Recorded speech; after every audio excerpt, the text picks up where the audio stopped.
सिनेमेस्टिफाई present tag. कहानी के शुरुआत में हमें रास्ते में जाते हुए दो बसेस को दिखाया जाता है। उस बस में बहुत सारी फीमेल स्टूडेंट्स होती हैं, जो वे सभी अपने क्लास के लिए जा रही होती हैं। उन्हीं में से एक का नाम मित्सुको था, जो दिखने में काफी प्यारी थी। वो अपनी नोट्स बुक में कुछ लिख रही होती है। तब उसकी फ्रेंड्स उससे कहने लगती हैं कि क्या तुम हर वक्त लिखती रहती हो? क्या मिलेगा इस तरह की नोट्स बनाने से? यहाँ देखो, सभी लोग एंजॉय कर रहे हैं, तुम भी क्यों नहीं करती? ये कहकर उसकी फ्रेंड उसकी नोटबुक को छीन लेती है और उसका पेन नीचे गिर जाता है। और वो अपना पेन उठाने के लिए जैसे ही झुकती है, तभी हम देखते हैं कि उस समय कोई चीज बहुत तेजी से आती है और उस लड़कियों के साथ उन दोनों बसेस को आधे पर से ही काट देती है, जिसकी वजह से सारी की सारी लड़कियां दो हिस्सों में कट जाती हैं। इसी के साथ जैसे ही मित्सुको ऊपर उठती है, तब यह देखकर काफी हैरान हो जाती है कि यह क्या हो गया। अब क्योंकि वो नीचे पेन लेने के लिए झुकी थी, इसीलिए बच गई थी। यह देखकर बहुत ज्यादा डर जाती है और बस से उतरकर भागने लगती है। यहाँ पर हमें पता चलता है कि इन सभी को काटने वाली चीज कुछ और नहीं बल्कि हवा ही थी, जो सभी को काट रही थी। यह हवा अब मित्सुको के पीछे भी पड़ जाती है। यह देखते हुए मित्सुको चिल्लाते हुए काफी तेजी से भागने लगती है। भागते समय उसे आगे चार लड़कियां और भी दिखाई देती हैं और वो उन्हें झुकने के लिए कहती हैं, लेकिन काफी देर हो चुकी थी। वो हवा उन्हें भी आधे पर से काट कर चली जाती है। लेकिन उनमें से मित्सुको एक लड़की को बचा लिया था कि तभी इन्हें कुछ साइकिलिंग करते हुए लड़कियां नजर आती हैं, जो कहीं पर जा रही थी। उन्हें भी ये बचाने की कोशिश करती हैं, लेकिन वो हवा उनके साथ भी वही करता है जो अभी इनके दोस्तों के साथ हुआ। और इसी दौरान वो लड़की भी मारी जाती है, जिसे अभी उस अदृश्य चीज से बचाया था। अब वो यह देखकर काफी डर जाती है और वो इधर उधर भागने लगती है। आगे हम देखते हैं कि मित्सुको जब एक नदी के पास जाती है, तो वो यह देखकर हैरान हो जाती है कि उस नदी में भी पहले से बहुत सारी डेड बॉडीज पड़े हुए थे, जिसने हवा ने यानी उस अदृश्य चीज ने काट दिया था। वहाँ से वो एक डेड बॉडी के कपड़े लेकर चेंज कर लेती है। अगले सीन में हम देखते हैं कि मित्सुको चलते चलते एक स्कूल में पहुंच चुकी है, जहाँ पर और भी बहुत सारी फीमेल स्टूडेंट्स थीं। उनका यूनिफॉर्म मित्सुको के यूनिफॉर्म से काफी डिफरेंट था। यानी यह भी था कि वो तो उनके स्कूल के स्टूडेंट तो नहीं थी कि तभी एक लड़की मित्सुको के पास आती है और उससे कहने लगती है कि तुम कैसी हो। दरअसल देखा जाए तो वो लड़की उसकी बेस्ट फ्रेंड थी, लेकिन मित्सुको उससे पूछती है कि क्या तुम सच में मेरी बेस्ट फ्रेंड हो, क्योंकि उसे कुछ भी समझ में नहीं आ रहा था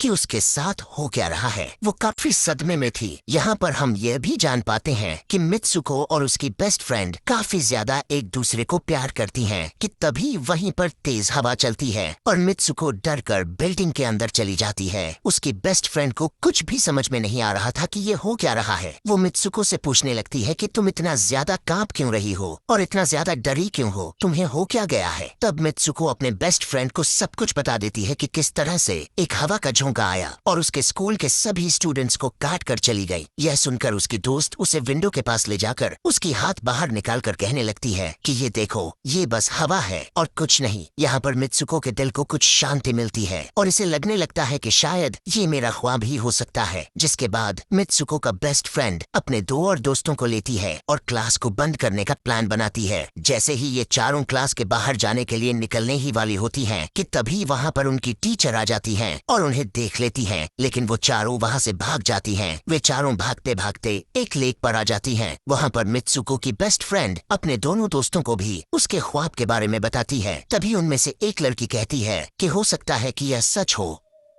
जैसे मिरर वर्ल्ड होती है, जहाँ पर इस दुनिया से ऑपोजिट यानी उल्टा होता है। यह कहकर वो तालाब में एक पत्थर फेंक कर कहने लगती है कि देखो, यहाँ पर मैंने तो पत्थर फेंका है, लेकिन हो सकता है कि दूसरी दुनिया में मैंने ऐसा ना किया हो। कि तभी अचानक से उस तालाब में से एक क्रोकोडाइल निकल कर आता है, उसमें से एक लड़की को खा जाता है। फिर वो लड़की कहने लगती है कि देखो, मैंने कहा था ना, जो इस दुनिया में होता है वो उस दुनिया में बिल्कुल भी नहीं होता, और जो उस दुनिया में हो रहा है वो इस दुनिया में नहीं हो सकता। तो इसको भी उसी दुनिया में मगरमच्छ ने खाया है। और यहाँ पर ये देखो, ये तो बिल्कुल सेफ है। उसी लेक के पास एक बिस्तर यानी एक बेड नजर आता है। ये चारों उस बेड से तकिए को उठाकर खेलने लगती हैं कि तभी हम देखते हैं दूर से दो लड़कियां इन्हें देख रही थीं। उन दोनों लड़कियों में से एक ब्राइडल बनी हुई थी, क्योंकि ये दोनों लड़कियां आपस में एक दूसरे से शादी कर ली थीं। जिसके बाद उनमें से एक फ्रेंड बताती है कि हमें कुछ ऐसा करना होगा जो उस दुनिया में इम्पॉसिबल हो, क्योंकि हमारे हमारे किस्मत तो पहले से लिखी जा चुकी है, लेकिन हम इसे बदल भी सकते हैं। जिसके बाद ये सभी लड़कियां अपने स्कूल में वापस आती हैं और नेक्स्ट लेक्चर लेने के लिए क्लास में चली जाती हैं कि तभी मित्सुको देखती है उसके पास एक तकिया पड़ा हुआ है। अब जैसे ही वो इस तकिए को उठाने के लिए नीचे झुकती है कि तभी उसकी टीचर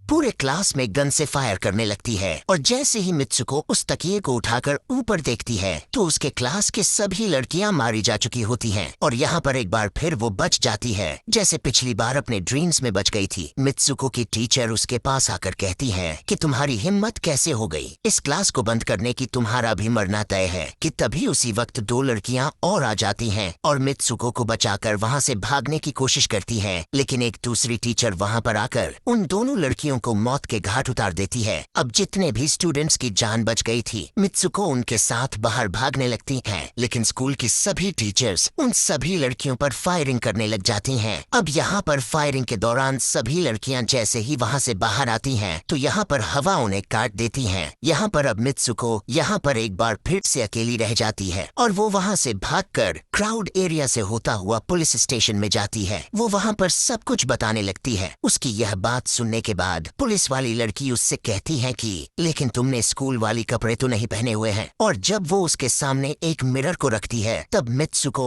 उस मिरर में देखती है कि वो तो एकदम से बदल गई होती है और लोग उसे मित्सुको के नाम से नहीं बल्कि उसे किसी और नाम से बुला रहे थे। यहाँ पर हमें पता चलता है कि उसकी शादी होने वाली थी। तब वही पुलिस ऑफिसर उसे उसकी शादी के लिए लेकर जाती है। यह देखकर आसपास के लोग उसे कॉन्ग्रेचुलेशंस दे रहे थे। अब जैसे ही वे सभी उसे लेकर चर्च पहुँचते हैं तो मित्सुको को बेस्ट फ्रेंड भी वहीं पर मौजूद होती है। मित्सुको उससे पूछने लगती है कि यह सब मेरे साथ क्या हो रहा है। तब उसकी दोस्त उससे कहती है कि अभी खामोश रहो, हम अभी किसी के कंट्रोल में हैं, बस जैसा मैं कहूँ तो तुम वैसा ही करो। और यह कहते हुए वो उसका वेडिंग ड्रेस पहनाती है और उसे वहाँ जाने के लिए कहती है। अब जैसे ही वो अपनी मैरिज सेरेमनी के लिए आगे बढ़ती है तो वहाँ की सभी लड़कियाँ उसका मजाक उड़ाने लगती हैं। यह देखकर उसकी बेस्ट फ्रेंड एक एक करके सभी को मारना शुरू कर देती है। जिसके बाद जैसे ही मित्सुको आगे बढ़ती है तो उसके ग्रूम की जगह एक ताबूत खड़ा हुआ नजर आता है।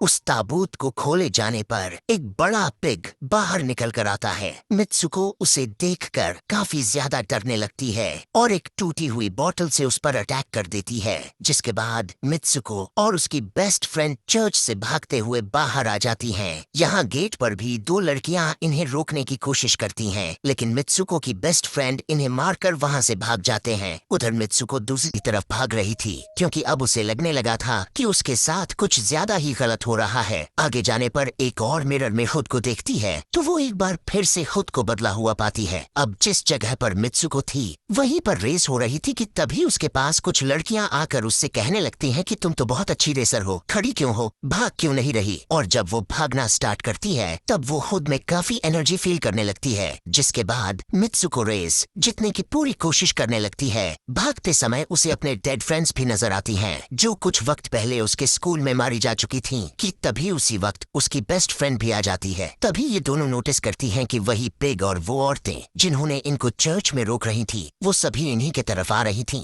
भागते समय कुछ लड़कियां मित्सुको से कहने लगती हैं कि इस दुनिया से बाहर चली जाओ। इसके बाद हम आगे देखते हैं कि मित्सुको भागते भागते एक सुनसान अंधेरी जगह पर आ जाती है। वहीं पर कुछ स्टूडेंट्स नजर आती हैं जिन्होंने यूनिफॉर्म पहना हुआ था। वो सभी लड़कियां मित्सुको से कहने लगती हैं कि हम सभी मरे हुए हैं और तुम्हें भी मार देंगे। लेकिन तभी मित्सुको की बेस्ट फ्रेंड वहाँ पर आकर उस लड़की को मारकर वहाँ से मित्सुको को भगा ले जाती है। मित्सुको की बेस्ट फ्रेंड उसे अपना नाम जोर जोर से पुकारने के लिए कहती है, जिस पर मित्सुको अपना नाम जोर जोर से लेने लगती है। इसी के साथ मित्सुको अपना असली रूप में वापस आ जाती है। उसकी बेस्ट फ्रेंड उसे अपना हाथ दिखाते हुए कहती है कि प्लीज मेरे हाथ में जो वायर लगी हुई है उसे बाहर खींच दो ताकि मैं इस दुनिया से बाहर जा सकूं। लेकिन मित्सुको को डर भी था कि कहीं यह वायर खींचने से उसकी जान न चली जाए। और क्योंकि मित्सुको अपने बेस्ट फ्रेंड को काफी ज्यादा प्यार करती थी इसलिए वो ऐसा नहीं करना चाहती थी। लेकिन ज्यादा उसे फोर्स करने पर वो उसकी वायर्स खींच देती है। वायर खींचते ही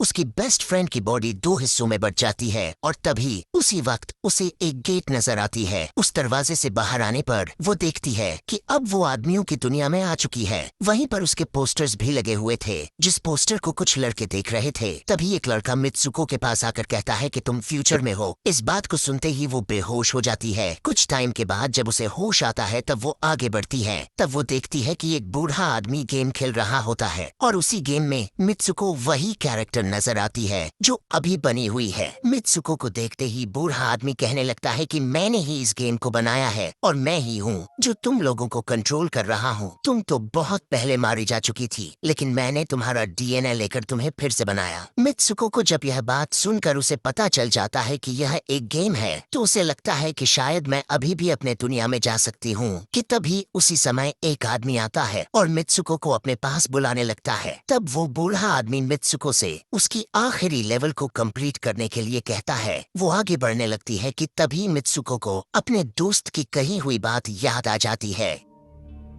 कि अगर हम इस दुनिया में कुछ ऐसा करेंगे जो दूसरी दुनिया में इम्पॉसिबल हो तो तुम इस गेम से बाहर आ जाओगी। और इसी के साथ वो इस आदमी का गला दबा देती है और कहने लगती है बस करो हमारे साथ खेलना। यह कहकर मित्सुको उस बूढ़े आदमी की छड़ी को उठाकर अपने पेट में घुसा देती है, जिस वजह से उसकी मौत हो जाती है। और यहाँ पर हम देखते हैं कि बूढ़ा आदमी यह सोच भी नहीं सकता था कि मित्सुको ऐसा कुछ कर सकती थी। और इसी के साथ उसकी डेस्टिनी पूरी तरह से चेंज हो जाती है। वो इस दुनिया में यानी गेम में तो मर चुकी थी, लेकिन असली दुनिया में वो अभी भी जिंदा थी। आगे हमें ये भी दिखाया जाता है कि मित्सुको के बाकी के कैरेक्टर्स भी किसी न किसी वजह से अपने आप को मार लेते हैं और अब वे सभी गेम का पार्ट नहीं थे। अगले सीन में हमें मित्सुको को बर्फीले जगह पर लेटा हुआ दिखाया जाता है और अब वो अपने रियल वर्ल्ड में आ चुकी थी। और इसी के साथ यह दिमाग घुमा देने वाली कहानी यहीं पर खत्म हो जाती है। आगे और भी ऐसे ही एक्सप्लेनेशन मूवीज देखने के लिए कमेंट में नेक्स्ट लिखना ना भूलें।